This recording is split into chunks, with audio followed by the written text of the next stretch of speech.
परम मांगलिक ग्रंथ श्री गोमट सार जी जीवकांड है। इसके रचयिता आचार्य भगवान श्रीमद नेमि चंद्र सिद्धांत चक्रवर्ती हैं। इसमें 20 निरूपणाओं का वर्णन किया गया है, जिनके नाम है गुणस्थान, जीव समास, पर्याप्ति, प्राण, संज्ञा, 14 मार्गणाएं और उपयोग प्ररूपणा। उसमें से 14 मार्गणाएं अपन ने यहाँ पर प्रारंभ की है। सुबह अपन ने मार्गणाओं के नाम पढ़े थे, याद आए? अब उनको आपको याद करने का कहा था मैंने। अपन दोहराते हैं, एक बार रोज दोहराएंगे तो थोड़ा याद हो जाएगा। चलिए बोलिए। पहली गति, इंद्रिय, काय, योग, वेद, कषाय। बोलिए भाई बोलिए, आपको बोलना है। ये चिद्रूप जैन रिक्वेस्ट कर रहे हैं बार बार मेरे से रिमोट कंट्रोल का। यदि अब आपने रिक्वेस्ट किया तो आपको मीटिंग से हटाना पड़ेगा। चिद्रूप जैन है, उनको देख लेना। फिर से गति, इंद्रिय, काय, योग, वेद, कषाय, ज्ञान, संयम, दर्शन, लेश्या, भव्यत्व, सम्यक्त्व, संगी और आहार। ऐसी ये 14 मार्गणाएं हैं। इन 14 मार्गणों में से पहली मार्गणा यहाँ पर प्रारंभ हुई थी, जिसका नाम है गति मार्गणा। गति मार्गणा में देखा था, गति मार्गणा किसे कहते हैं? गति नाम कर्म के उदय से होने वाली जो जीव की अवस्था विशेष है, उसका नाम है गति।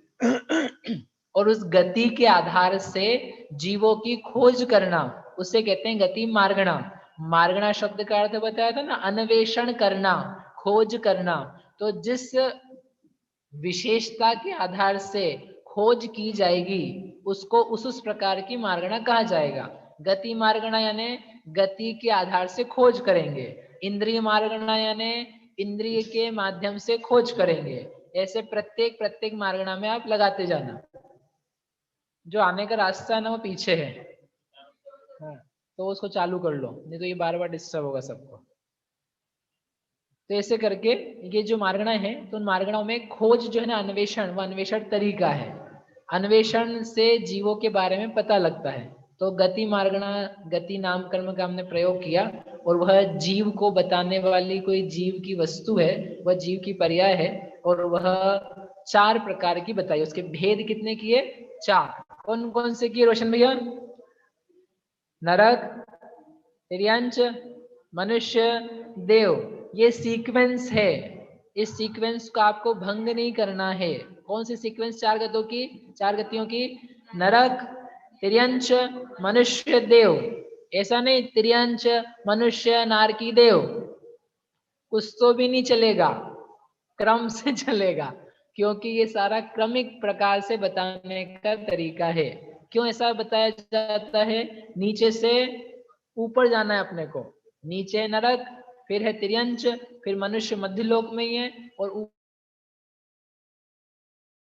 है सिद्ध भगवान। तो वो यहाँ पे आने वाली है। तो ऐसी जो गति है वो 4 प्रकार की बताई थी। 3 गतियां अपन पढ़ चुके थे। अपन पढ़ते हैं चौथी गति, उसका नाम है देव गति।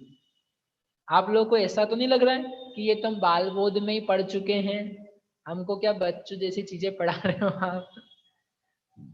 बच्चों जैसी चीजें नहीं है। जो बचपने में पढ़ी हुई चीज है, उसका और विश्लेषण है, उसको लेकर के स्पष्टता है। जो उसमें कमियां रह गई थी, उन कमियों को ये दूर करने वाली है। ऐसा आपको पढ़ने पर हो सकता है ना लगे, लेकिन आप ध्यान दो, केवल गति शब्द पे नहीं जाओ, गतियों से जीवों की खोज जैसे होती है उसको देखो। चलिए गाथा नंबर 151, 151। दिव्वन्ति जदोणिच्चं गुणेहिं अट्ठेहिं दिव्यभावेहिं भासन्त दिव्यकाया तं हाते वह्निया देवा। देव किसे कहते हैं? यहाँ पर निरुक्ति रूप अर्थ किया है। निरुक्ति यानी शब्द को लेकर के किया जाने वाला अर्थ है। मनुष्य में जैसे मनु आदि का प्रयोग किया था, तिर्यंच में तिर्यंती शब्द का प्रयोग किया था, और नारकियों में रत, नारक इस प्रकार का प्रयोग किया था। ऐसे ही देव में दिव का प्रयोग किया। तो वो दिव्य यानी होता है सुखी होना, विहार करना, क्रीड़ा करना, मोद करना, ऐसे अनेक अर्थ उसके हैं। तो उनमें से लहा जदो नित्यम, चूंकि नित्यम नित्य ही वे दिव्यंती दिव्यता से सुखी रहते हैं। क्या दिव्यता है? गुणेहिम अट्ठेहिम दिव्य भावेहिम। अट्ठे मैंने 8, गुणेहिम यानी गुण, और कैसे में दिव्य भाव, दिव्य भाव वाले जो 8 गुण हैं। 8 प्रकार की रिद्धियों के नाम सुने होंगे आपने, अणिमा, महिमा, लघिमा, गरिमा, ईशत्व, वशित्व, प्रभुत्व। तो ऐसे 8 प्रकार की रिद्धियां होती है। कम से कम 8 तो सारे ही जीवों के देवगति में पाई जाती है। इसलिए आचार्य देव ने 8 का निर्देश किया, जो 8 प्रकार की दिव्य भावों के द्वारा निरंतर दिव्य रूप से परिणमन करते हैं, सुखी रहते हैं, लौकिक सुख से युक्त रहते हैं। उनका नाम है देवा। और भासंत दिव्य काया, जिनकी जो काया है, शरीर है, वो कैसा है? भासमान है, प्रकाशमान है, यौवन पाया जाता है, जिसमें हमेशा कभी भी बुढ़ापा नहीं लगता है, जिन्हें रोग नहीं लगते हैं। इस प्रकार की जो भासने वाली प्रकाशमान रूप लावण्य से भरी हुई काया है, उसका साथ जिनके पाया जाता है, उन्हें कहते हैं देव। देवगति है, देवगति। देवगति में कभी आपको पता है, शरीर जो है वह जैसा जन्मते समय रहता है, वैसे ही मरण के समय रहता है। वो सारा का सारा यौवन अवस्था पूरी बनी रहती है। इस प्रकार के दिव्य भाव से जो युक्त रहते हैं, उनको जिनागम में देवावण्या, देव कहा जाता है। परमागम में उसकी संज्ञा क्या है? देव है। समझ में?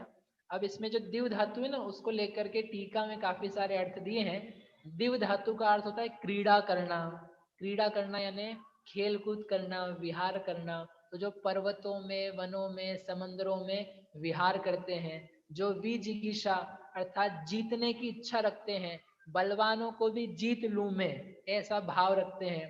फिर द्युति अर्थात जिनके शरीर में विशिष्ट दीप्ति है, आदेय नाम कर्म का जिनको विशेष उदय है, ऐसे भाव वाले हैं। और स्तुति, जिनको पंच परमेष्टि की वंदना आदि करने का भाव रहता है यथायोग्य। और अंत में दिया मोद, जो 5 इंद्रिय के भोगों से प्रसन्न रहा करते हैं, जिनके पास दिव्य तरु और अनेक प्रकार की भोगोपभोग की सामग्रियां उपलब्ध रहती हैं, उन्हें मोद नाम का गुण पाया जाता है, वह देवगति कहलाती है। ये कहाँ से आ गए इतने सारे अर्थ?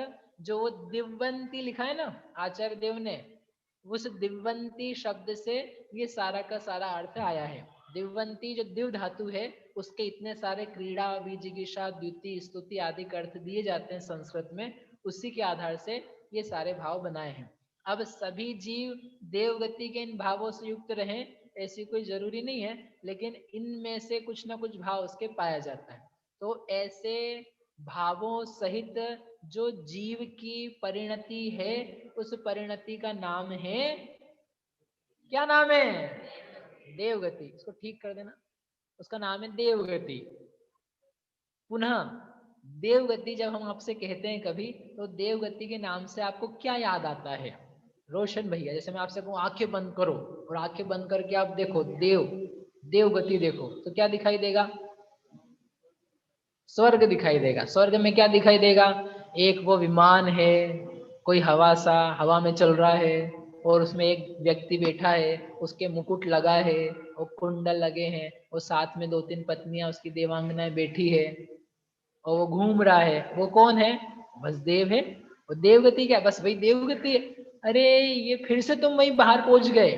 यदि अपने को यही पिक्चर बनता है बार बार, इसका मतलब ये है कि अभी भी हम वो शरीर की जो स्थिति है, उसको क्या देख रहे हैं?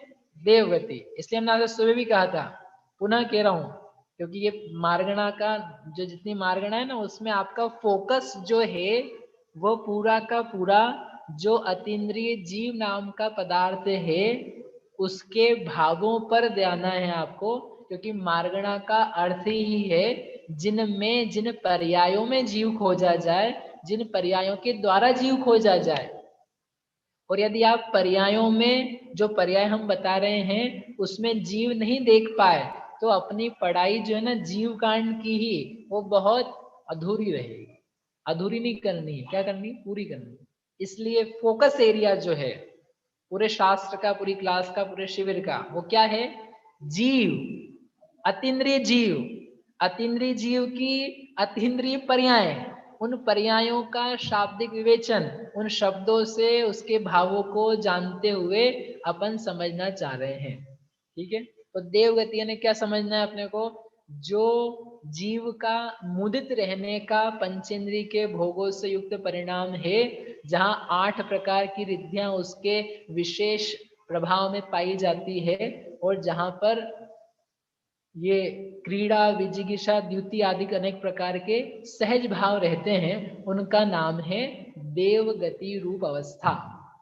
दूसरी परिभाषा क्या बनेगी इसी की, देवगति नाम कर्म के उदय से होने वाली जीव की जो अवस्था विशेष है, उसका नाम क्या है, अरे क्या है, देवगति।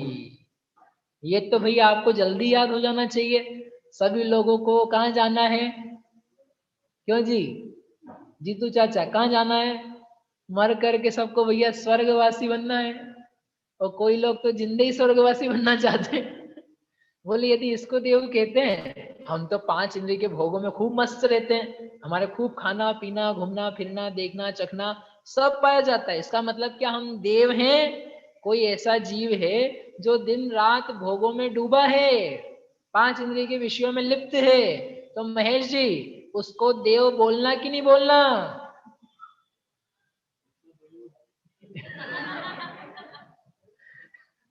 क्यों कुशाग्र प्रिया, उसको देव बोलना कि नहीं बोलना? क्यों, वो तो मस्त है, बढ़िया खा पी करके।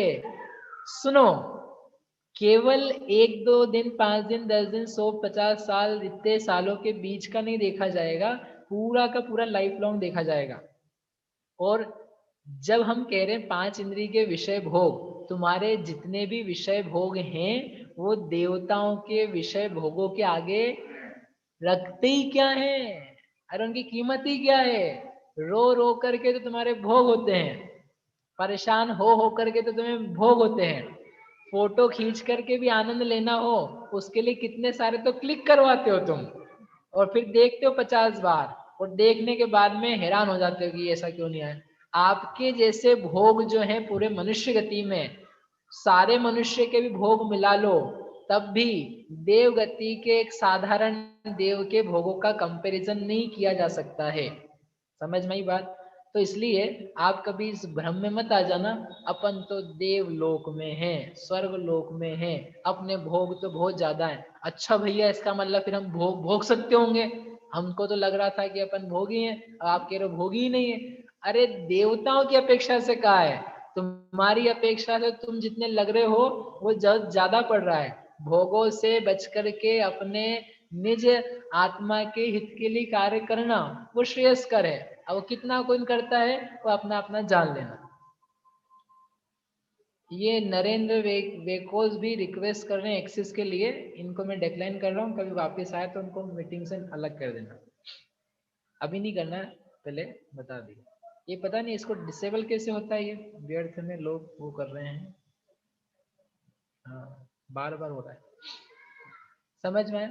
ऐसे करके देवगति है। देवगति के 4 टाइप से हैं, भवनवासी, व्यंतर, ज्योतिषी और वैमानिक। ये सारे के सारे जो प्रकार हैं ये अपन तत्वार सूत्र जी का 4था अधिकार है, उसमें विस्तार से आता है।